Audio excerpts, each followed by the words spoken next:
Friends, ఇప్పుడే అందిన వార్త రాష్ట్ర చరిత్రలోనే మొదటిది టీఎస్ అసెంబ్లీ కీలక నిర్ణయం అంటూ వార్తలు అయితే వస్తున్నాయి. దీనికి సంబంధించి వివరాలు చెప్పడానికి వీడియో చేయడం జరుగుతుంది.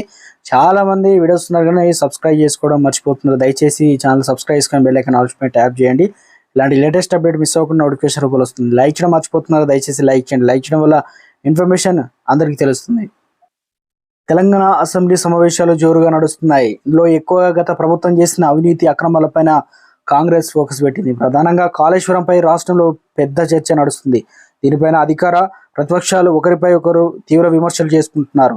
ఈ నేపథ్యంలో స్పీకర్ గడ్డం ప్రసాద్ అసెంబ్లీలో కీలక ప్రకటన చేశారు. అసెంబ్లీ ఆవరణంలో నడుచుకోవాల్సిన తీరుపై కొత్త రూల్స్ అయితే పెట్టారు. ఇక సమావేశాలు జరుగుతున్న సమయంలో అసెంబ్లీలో ఇన్సైడ్ చైర్ అనుమతి లేకుండా మొబైల్ ఫోన్, ఎలక్ట్రానిక్ పరికరాలు, వీడియో ప్రదర్శన చేయవద్దని తెలిపారు. అంతేకాక అసెంబ్లీ నడుస్తున్న ఎమ్మెల్యేలు ఎవరు మీడియా పాయింట్ వద్ద మాట్లాడవద్దని, బ్రేక్ టైంలో లేదా సభ వాయిదా తర్వాత సభ్యులు మీడియా పాయింట్ వద్ద మాట్లాడాలని ఆర్డర్స్ జారీ చేశారు. కాగా నిన్న ఈ విషయం పైన బీఆర్ఎస్ ఆందోళన చేపట్టారు. నిన్న జరిగిన అసెంబ్లీ సమావేశంలో మాటల యుద్ధం అయితే తారాస్థాయికి చేరింది. ఇక బీఆర్ఎస్ ఎల్పీ నేతగా కేసీఆర్ రాకపోవడంతో జరిగిన చర్చలో రేవంత్ రెడ్డితో పాటు ఎమ్మెల్యే రాజగోపాల్ రెడ్డి సైతం ప్రతిపక్షాలపై విరుచుకుపడ్డారు. ఇక దీనిపైన అభ్యంతరం వ్యక్తం చేసిన ఆ నేతలు సభ నుంచి వాకౌట్ చేశారు.